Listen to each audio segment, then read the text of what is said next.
হুজুরের নাম মুবারক, কেমন বরকতময়।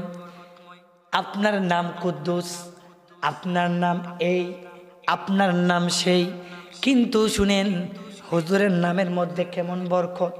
আল্লাহর হাবিবের সাহাবী হযরত জুবাইর বিন মুতাইম রাদিয়াল্লাহু তাআলা আনহু তিনি বলেন, একদিন আল্লাহর হাবিব সাল্লাল্লাহু আলাইহি ওয়াসাল্লাম অসংখ্য নামের ব্যাপারে যখন কথাবার্তা বলতেছিলেন, নামের ব্যাপারে হুজুর কথা বলতেছিলেন, ওই সময় আল্লাহর হাবিব বলেন, হুজুর নিজে বলতেছেন যে আমার নাম মুহাম্মদ, আমার নাম আহমদ, আমার নাম মাহি।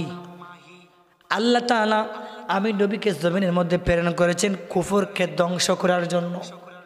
হুজুর বলতেছেন যে আল্লাহ আমাকে জমিনের মধ্যে প্রেরণ করেছেন কুফরকে ধ্বংস করার জন্য। এরপরে হুজুর বলেন, আমি হইলাম হাসির, আমার নাম হইল হাসির, আমার চরণে মানুষের হাসর হবে। হুজুর যখন ময়দানে মাহশর যখন উঠবেন, তখন সমস্ত নবী হুজুরের দিকে তাকিয়ে রাখবে, মানুষ হুজুরের দিকে তাকিয়ে থাকবে। এর জন্য হুজুর বলতেন যে আমি হাসির, আমার চরণে মানুষের হাসর হবে। এরপর হুজুর বলেন, আমি হইলাম আকিব, হুজুরের নাম হচ্ছে আকিব। হুজুর বলেন, আমি হইলাম আকিব, আমি নবী হইলাম শেষ নবী। আমি নবী আল্লাহ জমিনের মধ্যে যখন প্রেরণ করেছেন, আমার আল্লাহ ওই সময় নবুয়তের দরজা আমার আল্লাহ বন্ধ করে দিলেন। মানে আমি নবীর পরে জমিনের মধ্যে আমার আল্লাহ আর কোনো নবী আমার আল্লাহ তাআলা প্রেরণ করবেন না। আর আমাদের দেশের কাদিয়ানি সম্প্রদায় নবীকে শেষ নবী বলে মানতে চায় না। হারে বুকার দোল, নবীকে যদি শেষ নবী না মান তাহলে কাফের। আল্লাহর কোরআন স্পষ্ট দলিল আছে, আপনি 22 নম্বর পারার 2 নম্বর পৃষ্ঠার খুলে দেখেন, আল্লাহ বলেন যে মা কানা মুহাম্মাদুন আবা আহাদিম মির রিজালিকুম ওয়ালাকিন রাসূলুল্লাহ।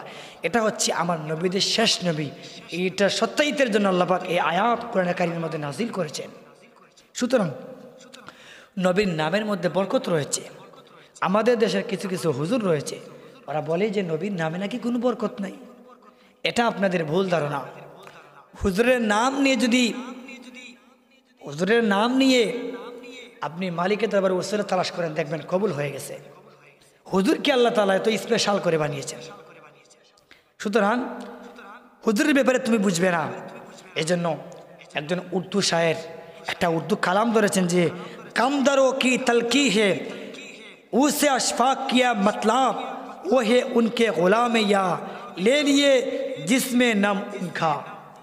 তিনি কলম ধরেছেন যে আমার নবী এমন ছিলেন, কেউ নবীর দরবারে কিছু চাইলে হুজুর ফিরিয়ে দিতেন না, হুজুর কিছু হইলেও তাকে দিতেন। সুতরাং নবীর ব্যাপারে আপনি যাই বলেন, আপনি আমাদেরকে নবীর মহব্বত থেকে সরাতে পারবেন না। এটা হচ্ছে আমাদের ফার্স্ট অ্যান্ড লাস্ট কথা। সুতরাং সব ব্যাপারে আপোষ, লেকিন নবীর ব্যাপারে কখনো আপোষ হতে পারি না।